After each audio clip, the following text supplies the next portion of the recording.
Hello viewers, চলছে আমাদের সাপ্তাহিক পরীক্ষা। আমি প্রত্যেকটি স্টুডেন্টকে একটা কথাই বলবো যে জিকেটা কিন্তু পড়ার পাশাপাশি আমরা যদি এই ভিডিওগুলোতে জিকেটা পরপর দেখতে থাকি তাহলে কিন্তু জিকে প্রত্যেকটা কিন্তু মাথায় গেঁথে যাবে। আর আমি এইটুকু বলতে চাই, সেটা হচ্ছে সাপ্তাহিক পরীক্ষা তোমরা প্রত্যেকটা আমাদের যে উইকলি এক্সামগুলো হচ্ছে প্রত্যেকটা কিন্তু ফলো করবে। ওকে, আমরা প্রথম আজকের যে আলোচনার বিষয় সেটাই তো বলিনি। আজকের আলোচনার বিষয় হচ্ছে ওয়েস্ট বেঙ্গল। আগামী যে স্কুল সার্ভিসের গ্রুপ ডি, স্কুল সার্ভিসের গ্রুপ সি এবং পাশাপাশি রেলের ইস্টার্ন জোন, সাউথ ইস্টার্ন জোনের যে পরীক্ষাগুলো হবে সেখানে কিন্তু লোকাল জিকে, অর্থাৎ কোথাকার জিকে, লোকাল মতলব হামলা বঙ্গবাসী, আমরা ওয়েস্ট বেঙ্গলে বাস করি, ওয়েস্ট বেঙ্গল সংক্রান্ত জিকে আজকে going to face we are. তো প্রথম যে কোশ্চেন আছে, পশ্চিমবঙ্গের প্রথম মুখ্যমন্ত্রী কে ছিলেন? পশ্চিমবঙ্গের প্রথম মুখ্যমন্ত্রী ছিলেন হচ্ছে কে? পশ্চিমবঙ্গের প্রথম মুখ্যমন্ত্রী আছেন প্রফুল্লচন্দ্র ঘোষ। গঙ্গা নদীর উৎস কোথায়? আমরা জানি গঙ্গা নদী হচ্ছে তিনটে। অনেকে বলে স্যার আপনি যা জিকে দেন আবার মুখে যা বলেন তা থেকেও কিন্তু প্রচুর জিকে বের। এই যে গঙ্গা, গঙ্গার কিন্তু গঙ্গোত্রী হিমবাহ থেকে গঙ্গার সৃষ্টি। এটা ঠিক যে গঙ্গা সাধারণত অলকানন্দা, মন্দাকিনী আর ভাগীরথী তিনটে নদীর সংযোগ বেরিয়ে এসেছে গঙ্গা নামে। চলে যাই আমরা নেক্সট পেজে। কোন নদীকে পশ্চিমবঙ্গের জীবন রেখা বলা হয়? দেখো, ওয়েস্ট বেঙ্গলের যে গঙ্গা আমরা বলি, এই গঙ্গার কিন্তু বেশিরভাগ নামটাকে আমরা বলি হুগলি নদী। তাই অবশ্যই হুগলি নদী আমাদের উত্তর, কিন্তু এটা ঠিক যে এইটাকেই আমরা গঙ্গা বলি। আমাদের নবদ্বীপের গৌরাঙ্গ সেতুর পাশ থেকে শুরু করে কলকাতা পেরিয়ে যে গঙ্গা কন্টিনিউয়াসলি চলছে, এই গঙ্গা নদীকে আমরা বলি হুগলি নদী। তাই হুগলি যেহেতু নাম, তাই উত্তরটা হবে হুগলি। নর্মদা নদীর উৎস কোথায়? নর্মদা নদীকে বলা হয় ভারতবর্ষের অমরত্ব লাভের নদী। অমরকণ্টক থেকে এই নদীর সৃষ্টি। তাই অমরত্ব লাভ করতে গেলে নর্মদা নদীতে একবার কি স্নান করতে হবে। চলে যাই আমরা পশ্চিমবঙ্গের রাষ্ট্রীয় পাখি, এটাকে আমরা লিখব রাজ্য পাখি। রাজ্য পাখি কি? কারণ আমরা মাছে ভাতে বাঙালি, তাই অবশ্যই আমাদের মাছরাঙা হচ্ছে কি জাতীয় পাখি। গোদাবরী নদীর উৎস কোথায়? গোদাবরী নদীর উৎস হচ্ছে পশ্চিমঘাট পর্বতমালার একটা পর্বত থেকে। চলে যাই আমরা পরবর্তী কোশ্চেন। ইউনেস্কোর ওয়ার্ল্ড হেরিটেজ সাইট সুন্দরবন কোন প্রাণী? তো কোন প্রাণী? পৃথিবীর শ্রেষ্ঠ একটা প্রাণী, তার নাম হচ্ছে রয়্যাল বেঙ্গল টাইগার। সুতরাং এটা আছে রয়্যাল বেঙ্গল টাইগার। কৃষ্ণা নদীর উৎস কোথায়? কৃষ্ণা নদীর উৎস হচ্ছে মহাবালেশ্বর। এই মহাবালেশ্বর থেকে কৃষ্ণ নদীর উৎপত্তি ঘটেছে। ভারতবর্ষ নদীমাতৃক দেশ। আমরা জানি ভারতবর্ষের নদী কখনো গঙ্গা, কখনো যমুনা, কখনো সরস্বতী, এগুলো নদী। আর নদের মধ্যে দামোদর নদ, অজয় নদ, এগুলো সিন্ধু নদ, এগুলো নদ। সুতরাং নদ নদীর ভারতবর্ষ। নদী সম্বন্ধে পশ্চিমবঙ্গের রাষ্ট্রীয় প্রাণী অর্থাৎ রাজ্য প্রাণীকে আবার সেই একই কথা, মাছে ভাতে বাঙালি, তাই বাঙালির সঙ্গে আমাদের বিড়ালগুলো বাঙালি, তাই তারাও আমাদের জাতীয় পশু আত্মপ্রকাশ করেছে, তার নাম হচ্ছে মেছো বিড়াল। মহানদীর উৎস কোথায়? অলরেডি জানি মহানদীর উৎস কোথায়, না মহানদী হচ্ছে সিও পর্বতমালা থেকে মহানদীর উৎপত্তি। আমরা চলে যাই পরবর্তী কোশ্চেন। পরবর্তী কোশ্চেনে একটু বাড়িয়ে নিলাম। সেইখানে দেখো, পশ্চিমবঙ্গের দক্ষিণে কোন সাগর অবস্থিত? এখান থেকে সোজা দীঘা চলে যাও, দীঘায় গিয়ে দক্ষিণ দিকে তাকিয়ে ফেলো, তাকিয়ে ফেলার পরে যে সাগরটি পাওয়া যাবে তার নাম হচ্ছে বঙ্গোপসাগর। ময়ূরাক্ষী নদীর পতনস্থল কোথায়? দেখো, ময়ূরাক্ষী নদী হচ্ছে আমাদের এই গঙ্গা বা যাকে আমরা হুগলি, এই হুগলি নদীর একটা কি নদী? কি নদী? উপনদী। উপকার করে যে নদী তাকে বলে উপনদী। তাই ময়ূরাক্ষী কোথায় গিয়ে পতিত হয়েছে? অর্থাৎ হুগলি নদীতে গিয়ে পতিত হয়েছে। চলে যাই আমরা পরবর্তী কোশ্চেনে। পরবর্তী কোশ্চেনে আমরা দেখলাম ড্যাশ হলো পশ্চিমবঙ্গের প্রধান খনিজ দ্রব্য। আমাদের ওয়েস্ট বেঙ্গলের সবচাইতে বেশি এবং সবচাইতে স্বনামধন্য খনিজ দ্রব্য, তার নাম হচ্ছে কয়লা। কোথায়? না রানীগঞ্জের কয়লা। নেক্সট, সবরমতী। এই সবরমতী নদীর পতনস্থল কোনটি? অর্থাৎ কোন জায়গাটায় সবরমতী নদী? সবরমতী নদী কোথায় আছে? গুজরাটে। আর গুজরাটের পাশে কি? কাম্বে এবং খাম্বাত। সুতরাং আমরা খাম্বাত উপসাগরে আমাদের এই নদীটা পতিত হয়েছে। চলে যাই আমরা পরবর্তী কোশ্চেনে। এখানে উল্লেখিত পশ্চিমবঙ্গের প্রধান নৃত্য তোমরা দেখবে পুরুলিয়া চলে যাবা, পুরুলিয়া গিয়ে একটা দারুণ একটা নৃত্য, তার নাম হচ্ছে ছৌ নৃত্য। এই ছৌ নৃত্য কিন্তু অনেক সময় পরীক্ষায় থাকে, ছৌ নৃত্য কোথাকার নৃত্য? উত্তর হবে পুরুলিয়া। আমি ছই দিলাম, তার সঙ্গে লিখলাম পুরুলিয়া, পুরুলিয়া ছৌ নৃত্য। লুনি নদীর পতনস্থল কোথায়? দেখো লুনি একটা অন্তর্বাহী নদী, অনেক সময় পরীক্ষা লুনি তো অন্তর্বাহী নদী, আর কে আছে? খামুর, ইম্ফল, এগুলো কিন্তু অন্তর্বাহী নদী। অন্তর্বাহী নদী মানে অন্তরে পড়ে? নেই। অন্তর্বাহী নদী হচ্ছে কি, যেখানে উৎপত্তি হচ্ছে সাগর পর্যন্ত যায় না, তার ভিতরেই সে পতিত হয়, তাই কচ্ছের রণে এসে পতিত হয়েছে। চলে যাই আমরা পরবর্তী কোশ্চেনে। পশ্চিমবঙ্গে অবস্থিত হাওড়া ব্রিজের অপর নাম কি? দেখো আমাদের কলকাতা হাওড়ার মধ্যে সংযোগ স্থাপন করার জন্য দুখানা ব্রিজ অলরেডি হো গিয়া, আর একটা হবে। তাই প্রথম যে ব্রিজটা তার নাম 1 নম্বর হাওড়া সেতু। এই 1 নম্বর হাওড়া সেতু তার নাম হচ্ছে রবীন্দ্র সেতু। এর নাম কি? এর নাম হচ্ছে রবীন্দ্র সেতু, রবীন্দ্র সেতু। কিন্তু দেখবা ওই রবীন্দ্র সেতুকে ডান দিকে দেখলে দেখবা একটা ব্রিজ পাওয়া যায়, একদম কি পুরো কেবল তৈরি ব্রিজ, ওইটা হচ্ছে দ্বিতীয় হুগলি সেতু, কিন্তু ওর নাম কি? বিদ্যাসাগর সেতু। তাপ্তি নদীর পতনস্থল কোনটি? তাপ্তি নদী পড়েছে কিন্তু কাম্বে উপসাগরে। এখানে তোমাদের কতগুলো কোশ্চেন কিন্তু থাকে, মুখে বলি যাই তাই দেখে নাও। যেমন ধরো নর্মদা, যেমন তাপ্তি, এইসব নদীগুলো কিন্তু পশ্চিম বাহিনী নদী, মাঝে মাঝে পরীক্ষায় থাকে। চলে যাই আমরা পরবর্তী কোশ্চেনে। পশ্চিমবঙ্গে ড্যাশ চাষের ক্ষেত্রে একটি শীর্ষস্থানীয় রাজ্য কোনটা? দেখো পাট নিয়ে আমরা তো ভাবছি না এখন ধান, কিন্তু পাটও আমরা শীর্ষস্থানে আছি। সুতরাং এই দুটো কোশ্চেনে দুটো চয়েস থাকাটা ঠিক হয়নি, যে কোনো একটা চয়েস দিলে বোধহয় ভালো হতো। আমরা কিন্তু পাট উৎপাদনে 1 নম্বর জায়গায় আছি, কি পাট আমাদের ওয়েস্ট বেঙ্গলেই শুধু হয়। ধান উৎপাদনও কিন্তু আমরা ভালো পজিশনে আছি, সুতরাং এই দুটোই অ্যান্সার হবে। তুঙ্গাভদ্রা নদীর পতনস্থল কোনটি? দেখো তুঙ্গাভদ্রা হচ্ছে একটা কি, তুঙ্গাভদ্রা হচ্ছে কৃষ্ণ নদীর উপনদী। তো উপনদী মানেই হচ্ছে কোন একটা নদী। সাপোজ আমি তোমাদের এখান থেকে দেখাচ্ছি একটা নদী গঙ্গা, এই গঙ্গার এই পাশ থেকে এলো, যার তার নাম হচ্ছে সরস্বতী, আর এই পাশ থেকে ঘুরে ফিরে দিল্লি হয়ে যে এলো যমুনা। তাহলে এইটা উপনদী, এটা উপনদী, আর এটা হচ্ছে গঙ্গা নদী। অর্থাৎ উপকার করে যে নদী তাকে বলে। এই তুঙ্গাভদ্রা মিশেছে কার সঙ্গে? কৃষ্ণা নদীর সঙ্গে। আমরা চলে যাই পরবর্তী কোশ্চেনে। পরবর্তী কোশ্চেনে যেটা রয়েছে, পশ্চিমবঙ্গের কোন জেলাটি জনসংখ্যার দিক থেকে বৃহত্তম? আমি তো স্টুডেন্টদের মাঝে মাঝে বলি, জনসংখ্যা দেখতে গেলে বনগাঁ যাও, দত্তপুকুর লোকালে যাও, নিউ ব্যারাকপুরে যাও, জনসংখ্যা ঠাকুরনগর যাও, গোবরডাঙ্গা যাও, ওখান থেকে ট্রেনে ওঠো, দেখো জনগণ, অর্থাৎ সবচেয়ে বেশি জনগণ হচ্ছে আমাদের উত্তরটা হচ্ছে উত্তর 24 পরগনা। এত জনসংখ্যা ভাবা যাবে না, এখন তো মনে হয় প্রায় 1.5 কোটির কাছাকাছি জনসংখ্যা হয়ে গেছে, 1.2 কোটি। অর্থাৎ ইউরোপিয়ান অনেকগুলো কান্ট্রি আছে যাতে এক একটা বড় দেশেও এত জনসংখ্যা নেই, আমাদের ডিস্ট্রিক্টে যেটা আছে। চলো জনসংখ্যা বাড়াই যাও, কদম কদম চালাই যাও। অমৃতসর শহরের প্রতিষ্ঠাতাকে গুরু রামদাস হচ্ছে অমৃতসর প্রতিষ্ঠা করেছিলেন। আমরা চলে যাই পরবর্তী কোশ্চেনে। পশ্চিমবঙ্গে অবস্থিত বিখ্যাত দুর্গ, তোমরা জানো যে আমাদের কলকাতায় যে একটা দুর্গ রয়েছে যেটা ইংরেজরা তৈরি করেছিল, তার নাম হচ্ছে ফোর্ট উইলিয়াম দুর্গ। ফোর্ট উইলিয়াম দুর্গ, সুতরাং উত্তর কি হবে? ফোর্ট উইলিয়াম দুর্গ। ভোপাল শহরের প্রতিষ্ঠাতাকে? ভোপাল শহরটা প্রতিষ্ঠা করেছিলেন রাজা ভোজ। জিকে মুখস্থ করতে হবে, রাজা ভোজ। আমরা চলে যাই পরবর্তী কোশ্চেনে। পরবর্তী কোশ্চেন আমরা চলে যাচ্ছি। দেখো পশ্চিমবঙ্গ কোন ধরনের জলবায়ু লক্ষ্য করা যায়? তার আগে বলো পশ্চিমবঙ্গের উপর দিয়ে কোন রেখা গেছে? মকর ক্রান্তি নেই, তাহলে কি গেছে?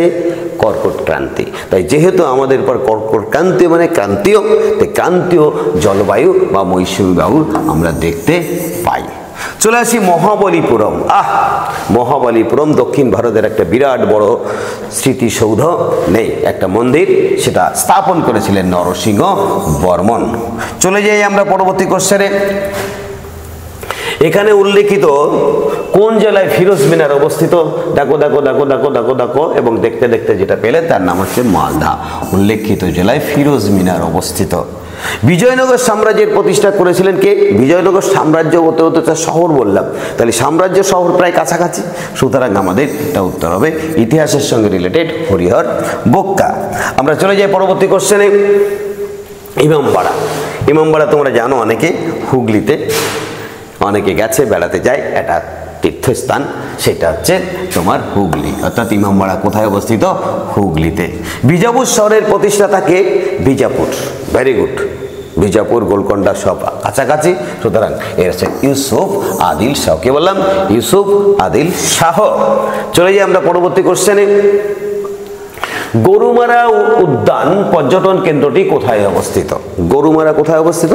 গরুমারা হচ্ছে জলপাইগুড়ির একটা কি অভয়ারণ্য। সুতরাং আমাদের উত্তরটা হবে কি? উত্তরটা হবে জলপাইগুড়ি।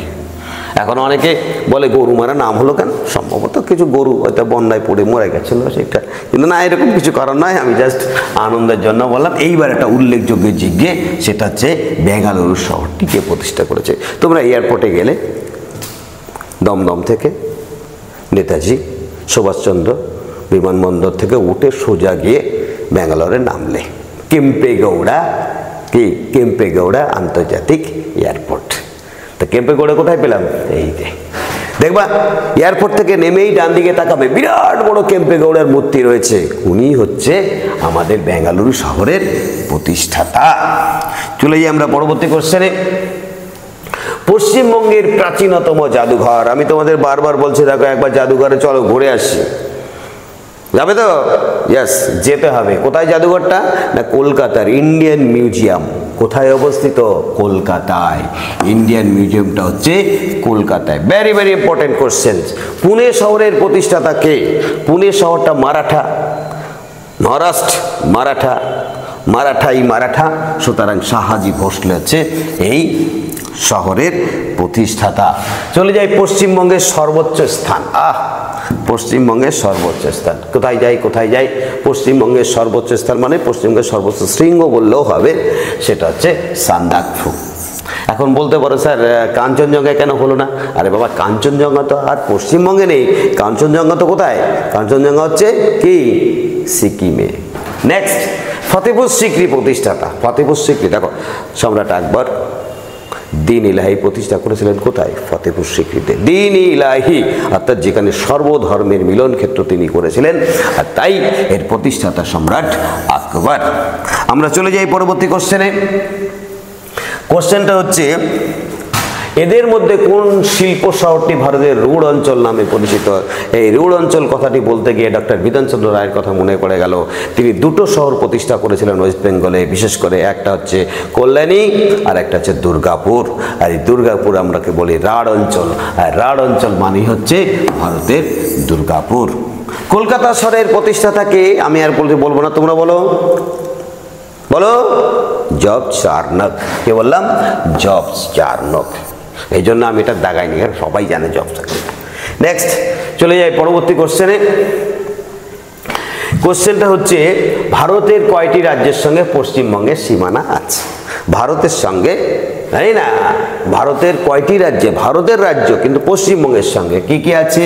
আমি পশ্চিমবঙ্গের সঙ্গে পড়ি ওড়িশা, তারপরে 2 ঝাড়খণ্ড, তারপরে 3 বলো বিহার, তারপরে 4 সিকিম, তারপরে 5 নম্বরে কি হবে? 5 নম্বর আসো আসাম। আসাম, অর্থাৎ আসাম। তাহলে কটা হলো? 5টা। তাহলে আমাদের পশ্চিমবঙ্গের সঙ্গে 5টা রাজ্য কানেক্টেড। এখানে কোশ্চেন থাকে কোন রাজ্যের সঙ্গে বেশি রাজ্য আছে, তার নাম হচ্ছে ইউপি।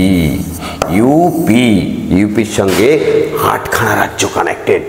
হাম্পি শহরের প্রতিষ্ঠাতাই একই, হাম্পি বিজয়নগর পাশাপাশি, তো হাম্পির হরিহরের সব মিলিয়ে দিচ্ছে একের পর এক। চলে আসো পরবর্তী কোশ্চেনে। ভারতের রাজ্যগুলির মধ্যে আয়তনে পশ্চিমবঙ্গ কোন স্থান অধিকার করে? রাজ্য সবচেয়ে বড় রাজ্য রাজস্থান। সবচেয়ে বড় রাজ্য কি? রাজস্থান। আচ্ছা, ছোট গোয়া। এইগুলো সম্বন্ধে কিন্তু ডিটেলস আমি একদিন ইন্ডিয়া ইন জিকে অর্থাৎ ভারতবর্ষের জিকে সম্বন্ধে আলোচনা করবো। তাহলে ভারতবর্ষের মধ্যে আয়তনে পশ্চিমবঙ্গ হচ্ছে কত? 13তম। আমরা চলে যাই পরবর্তী জিকে। আমাদের পশ্চিমবঙ্গের রাষ্ট্রীয় নৃত্য অলরেডি আমরা ছৌ নৃত্য পেয়েছি, কিন্তু এটা ছৌ নৃত্য পশ্চিমবঙ্গের নৃত্য, কিন্তু পশ্চিমবঙ্গের রাষ্ট্রীয় নৃত্য কি? ওটা হচ্ছে গৌড়িয়া নৃত্য, অর্থাৎ গৌড়িয়া নৃত্য হচ্ছে পশ্চিমবঙ্গের রাষ্ট্রীয় নৃত্য, রাজ্য নৃত্য। পশ্চিমবঙ্গের আয়তনে বৃহত্তম জেলা, দেখো আমি জনসংখ্যায় অলরেডি বলেছি উত্তর, আর আয়তনে বললাম কি দক্ষিণ। সুতরাং জনসংখ্যায় উত্তর আর আয়তনে দক্ষিণ, আয়তনে দক্ষিণ, আয়তন দক্ষিণ, আয়তন দক্ষিণ। চলে যাও তারপরে আলোচনা, যেটা পশ্চিমবঙ্গের আসন সংখ্যা। কোথাকার আসন সংখ্যা? রাজ্যসভার আসন সংখ্যা। পশ্চিমবঙ্গের রাজ্যসভার আসন সংখ্যা 16। মাথায় রাখতে হবে, অত্যন্ত গুরুত্বপূর্ণ। আমাদের একটু আমি এখানে একটা আলোচনা করে দিই। 16 পরে লিখছি 42, 42 পরে লিখছি 7 দিয়ে গুণ করছি, 7 দিয়ে গুণ করবো, তাহলে 7 দিয়ে গুণ করলে 7 দুগুণ 14, 4 4 7 28 29। আমাদের 26-এ যে নির্বাচন হবে, সেই নির্বাচনে কি হবে? সেই নির্বাচনে এই 294-এর কম্পিটিশন, অর্থাৎ 294টি বিধায়ক নির্বাচিত হয় আমাদের ওয়েস্ট বেঙ্গলে। অত্যন্ত গুরুত্বপূর্ণ কোশ্চেন। পশ্চিমবঙ্গের প্রথম রাজ্যপাল, পশ্চিমবঙ্গের প্রথম রাজ্যপাল হচ্ছে কি? চক্রবর্তী রাজা গোপালাচারী। এখানে আরো কয়েকজনের নাম আমরা আছে, যেমন সিবি আনন্দ বর্তমান আমাদের যিনি রাজ্যপাল। আমরা চলে যাই পরবর্তী কোশ্চেনে। দেখো পরবর্তী কোশ্চেনের মধ্যে পশ্চিমবঙ্গের বৃহত্তম রেল স্টেশন। আমার একটু আগে একটা ভিডিও দিয়েছি, যে ভিডিওতে আমি সমস্ত রেল ব্যবস্থাকে এক ভিডিওর মাধ্যমে আটকে দিয়েছি। সবচাইতে বড় রেল স্টেশনের নাম হচ্ছে হাওড়া, কিন্তু স্টেশনটা কটা? প্রায় বলা যেতে পারে 23টা প্ল্যাটফর্ম আছে, এবং এই 23টা প্ল্যাটফর্মের পাশাপাশি আর একটা নতুন হয়েছে, যেটার মাধ্যমে দুটো হচ্ছে, যার মাধ্যমে মেট্রো রেলও যাচ্ছে। বাংলার অক্সফোর্ড কাকে বলা হয়? এই মুহূর্তে আমি বাংলার অক্সফোর্ডে দাঁড়িয়ে আছি। তাই যেহেতু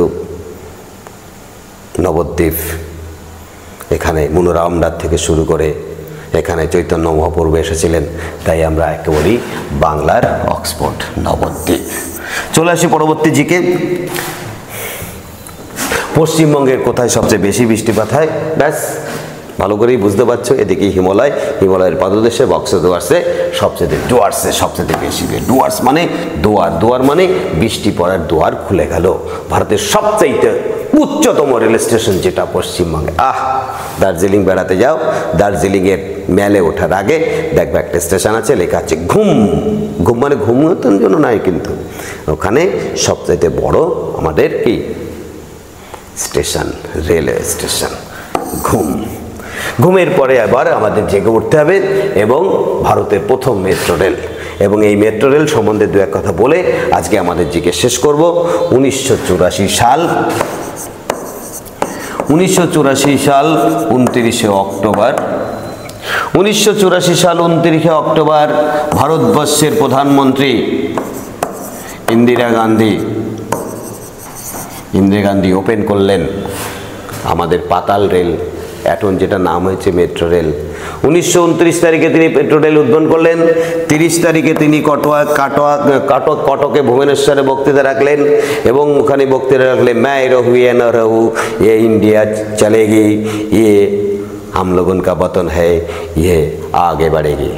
ঠিক তারপরে তোমরা জানো 31শে অক্টোবরে 1984 তিনি আততায়ীগুলিতে হত হলেন।